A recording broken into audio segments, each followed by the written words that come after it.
German pastor, Dietrich Bonhoeffer, was martyred for one reason. The Nazis killed this pastor because he got involved in politics.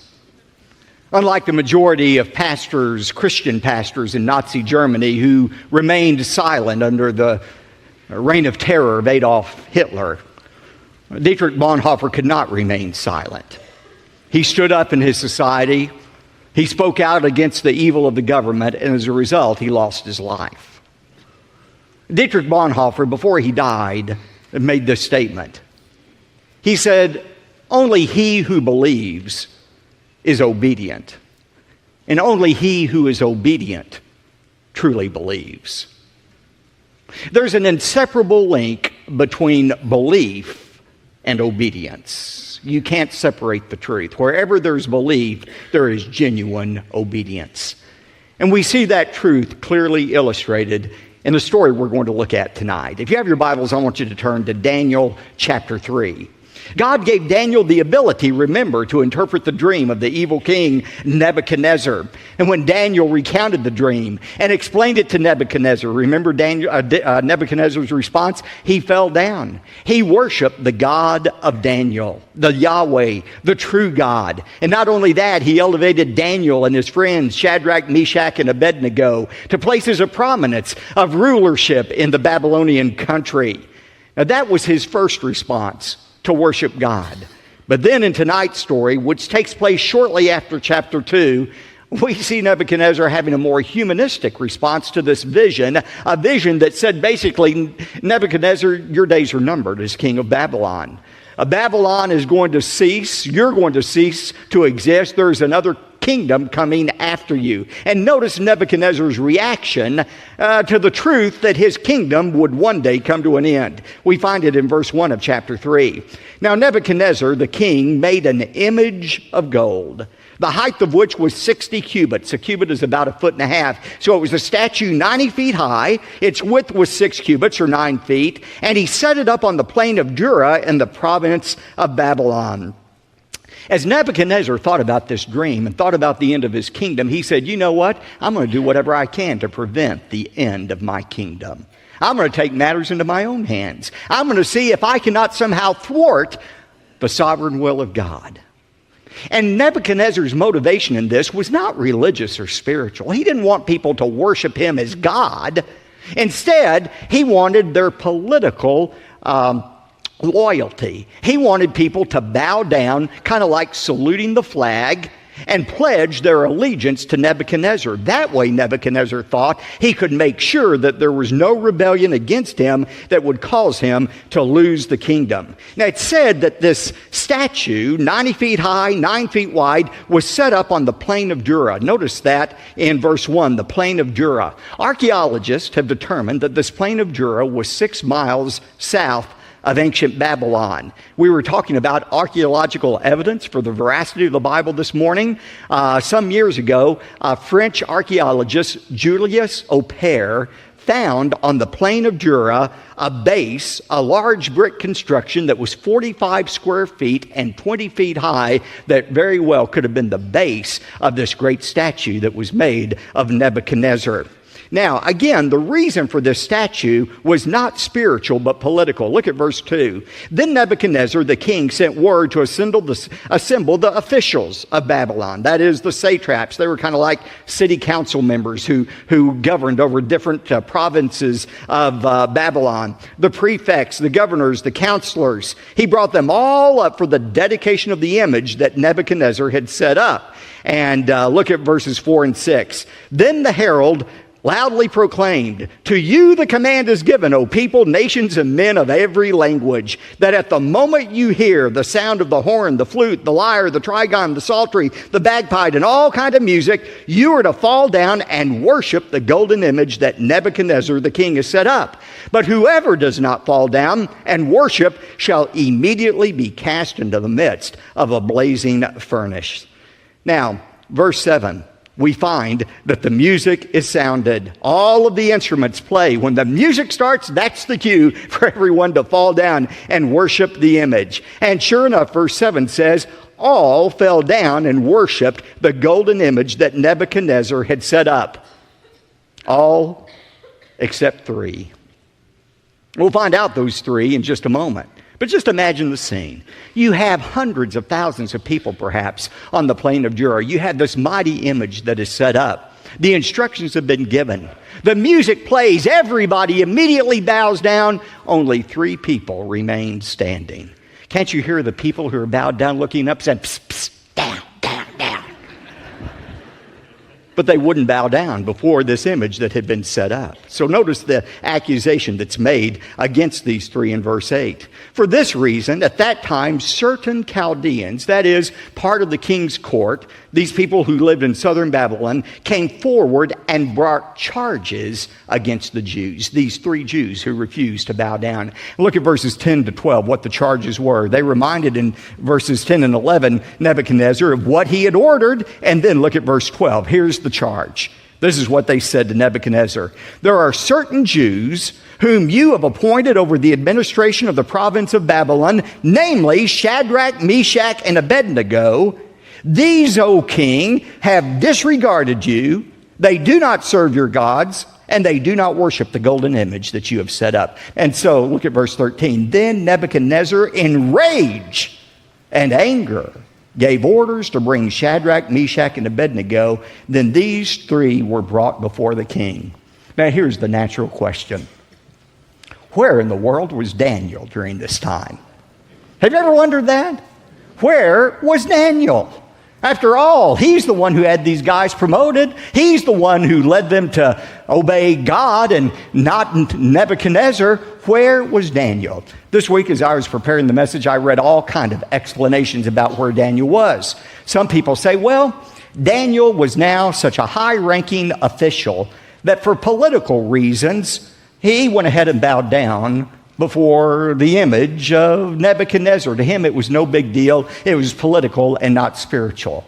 Now, that doesn't make any sense, especially given Daniel chapter 1 and how he wouldn't even eat the king's food. Another explanation is, well, maybe Daniel was ill on this particular day. Now, if I were choosing a day to call in sick to the office, this certainly would have been it. But I'm not sure that's a likely explanation. Some people say, well, maybe the king had dispatched him on a foreign trip as an emissary for the king to a foreign land. That's a possibility. We don't know. That's the bottom line, where Daniel was. But some have suggested that it was not fair for Daniel to escape this test when his 3 friends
to Shadrach, Meshach, and Abednego, is it true that you do not serve my gods or worship the golden image that I have set up? He said, maybe you all misunderstood, so let's try this again. I know you're new to our country. Maybe you didn't understand exactly what was being said in Aramaic, so let's try this again. Now here's the command. When you hear the music play, you just fall down and everything will be okay. However, he says in verse 15, but if you do not worship, you will be immediately cast in the midst of a furnace of blazing fire. And what God is there who can deliver you out of my hands? You see, Nebuchadnezzar had already discovered there's a God who could reveal secrets. But he had not yet discovered that this same God is one who was able to deliver the Israelites out of Nebuchadnezzar's hands.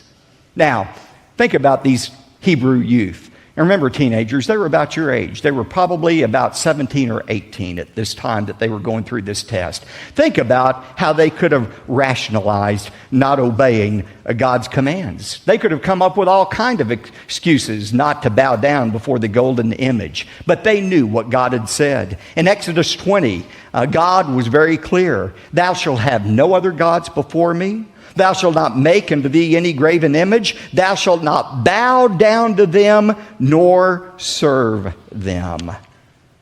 Now, they could have come up with all kinds of rationalizations about why to bow down. They could have said to themselves, well, you know what? I'm going to bow on my knees, but I'm not going to bow in my heart.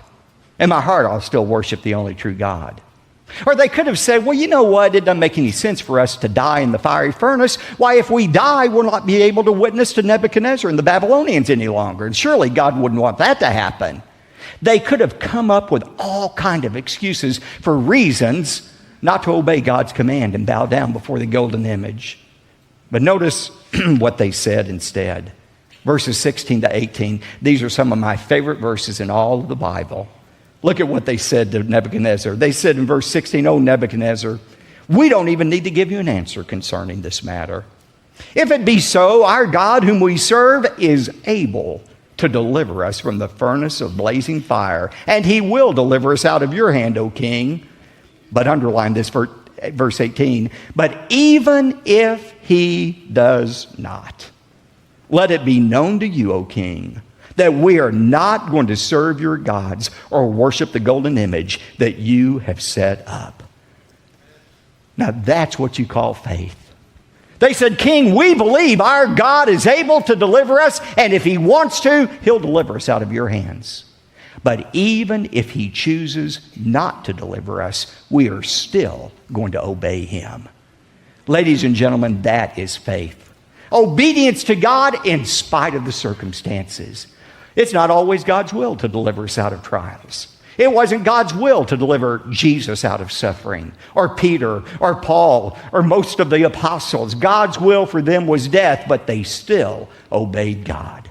This is the perfect demonstration of what true faith is, obeying God regardless of what he does. Now look at verse 19, the execution of the sentence. "Then Nebuchadnezzar was filled with wrath, and his facial expression was altered toward Shadrach, Meshach, and Abednego." His face was just contorted. He was so angry. And he answered by giving orders to heat the furnace 7 times more than it was usually heated.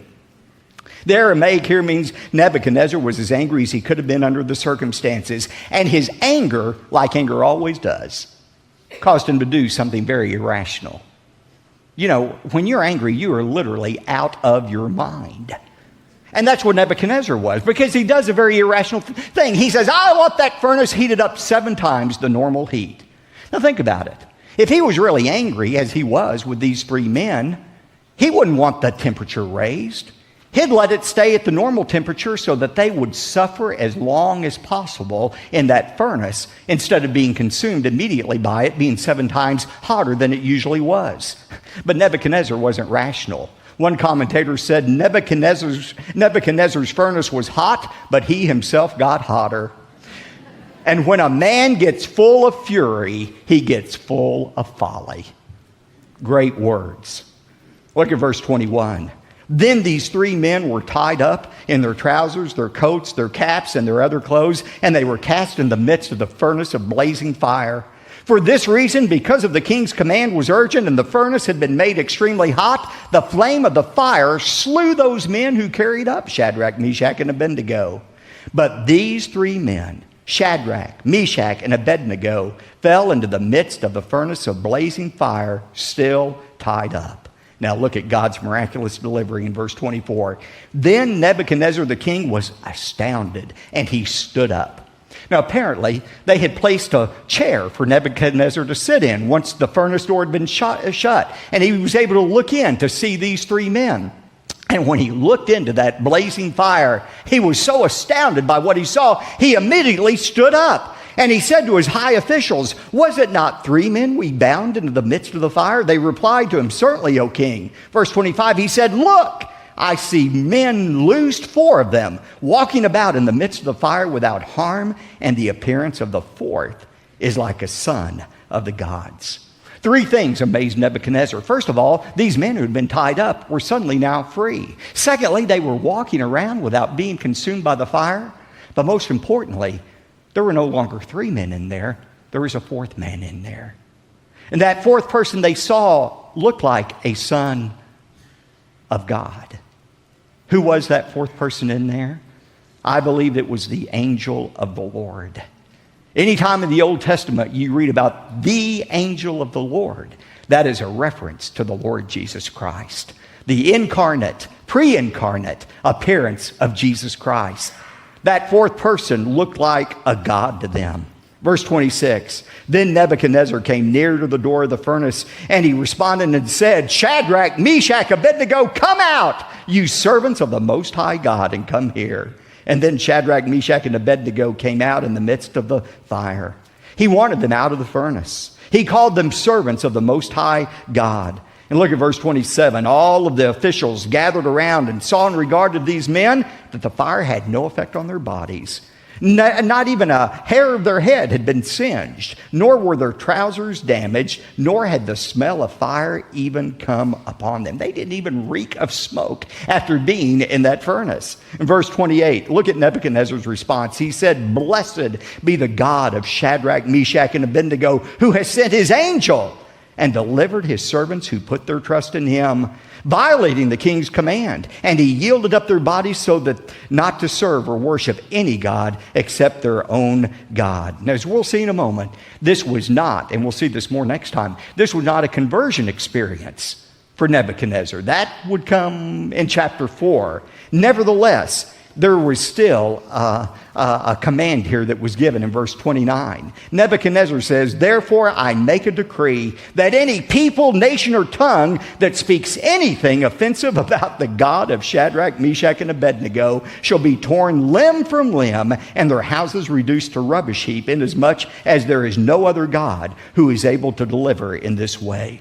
Now notice, Nebuchadnezzar did not denounce all other gods. He simply recognized that the God of these three Hebrew youth was a legitimate God. And in fact, he was a superior God to any other God he knew of. Because this was a God that was able to deliver these Hebrews out of Nebuchadnezzar's hands. Now, as impressive as a comment that is, God is not impressed by it. See, God is not content to be named among other gods. God is not impressed when we say, oh, I believe in the God of heaven, the God of the Bible, but I believe in other gods as well. I'm saying this often right now as I go around our country. What we call plurality in our country, the worship of many gods, what we celebrate as tolerance and plurality, God has another name for. It's idolatry. The First Amendment of our Constitution has not replaced the first commandment of God.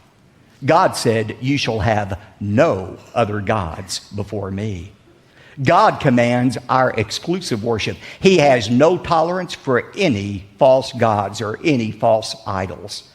And by the way, a false idol, a false god doesn't have to be a wooden statue. As I heard my friend David Jeremiah say today, we have American idols as well. Those American idols sometimes are money. We bow down before money. We worship money. Sometimes it's pleasure, entertainment. Sometimes it's sports. Sometimes it's scholastic achievements. But God is a jealous God. He said, you worship me exclusively. That's the kind of worship our God demands. Now, why is this story important? It's important for three significant reasons. First of all, this story sets the stage for Nebuchadnezzar's conversion in the most dramatic way we're going to see next time. But secondly, this story foreshadows God's protection of Israel. Just as God protected Shadrach, Meshach, and Abednego from the fiery furnace, so God would supernaturally protect Israel during these 70 years of captivity in Babylon. And God will continue to protect his people until the end of time. I was in New York this past week. I was there Wednesday for the most holy day of the Jewish calendar, Yom Kippur. And I was with some Jews. It was interesting to see how they worshiped on Yom Kippur. But at that very same day of Yom Kippur, the holiest day on the Jewish calendar, on that very day, there in New York was Iranian President Ahmadinejad. And there he was in the UN, breathing threats against Israel. Monday of that week in New York, he said, Israel will be eliminated from the face of the earth. Now I'm going to make to you a prophecy that I promise will come true. This is an absolute 100% prophecy that will come true. President Ahmadinejad will be eliminated before Israel is eliminated. You can rest assured, because Israel is God's nation, and Israel has the promise of God's protection. God protected them for 70 years during that Babylonian captivity, and He will protect them until the end of time. But the third truth that you see in the passage is this. This passage reminds us of the importance of unconditional faith and obedience. Remember, true faith is not believing God is going to do what we want Him to do. True faith is the resolve to obey God in spite of the circumstances. It's the faith that Job expressed when he said, though He slay me, yet will I trust in Him. Only he who is obedient believes, and only he who believes is truly obedient.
được ngày mai.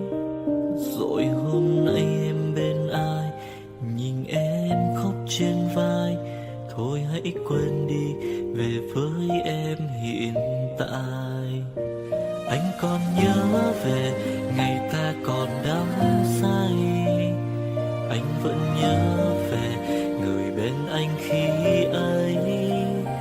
Em đã quên rồi câu hứa yêu trọn đời.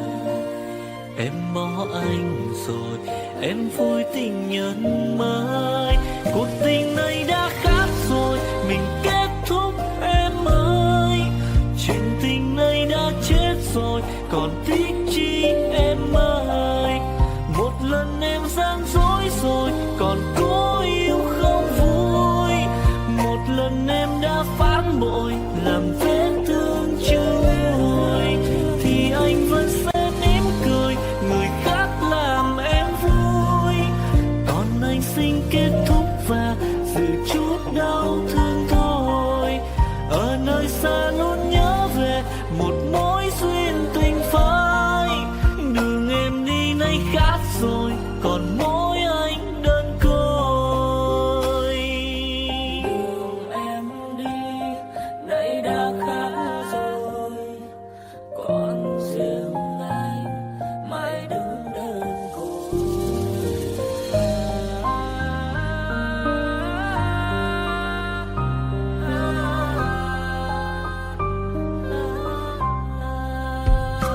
Anh còn nhớ về ngày ta còn đắm say. Anh vẫn nhớ về người bên anh khi ấy. Em đã quên rồi câu hứa yêu trọn đời. Em bỏ anh rồi, em vui tình nhân mới. Cuộc tình này đã khác rồi, mình kết thúc em ơi. Chuyện tình này đã chết rồi, còn tiếc chi em ơi. Một lần em gian dối rồi, còn cố yêu không vui. Một lần em đã phản bội, làm vết thương chưa nguôi. Thì anh vẫn sẽ mỉm cười, người khác làm em vui. Còn anh xin kết thúc và giữ chút đau thương thôi. Ở nơi xa luôn nhớ về một mối duyên tình phai. Đường em đi nay khác rồi, còn mỗi anh đơn côi. Cuộc tình này đã khác rồi, mình kết thúc em ơi. Chuyện tình này đã chết rồi, còn tiếc chi em ơi. Một lần em gian dối rồi, còn cố yêu đâu vui. Một lần em đã phản bội, làm vết thương chưa nguôi. Thì anh vẫn sẽ mỉm cười, người khác làm em vui. Còn anh xin kết thúc và giữ chút đau thương thôi. Ở nơi xa luôn nhớ về một mối duyên tình phai. Đường em đi nay khác rồi, còn mỗi anh đơn côi. Ở nơi xa luôn nhớ về một mối duyên tình phai. Đường em đi nay khác rồi, còn mỗi xin anh thôi.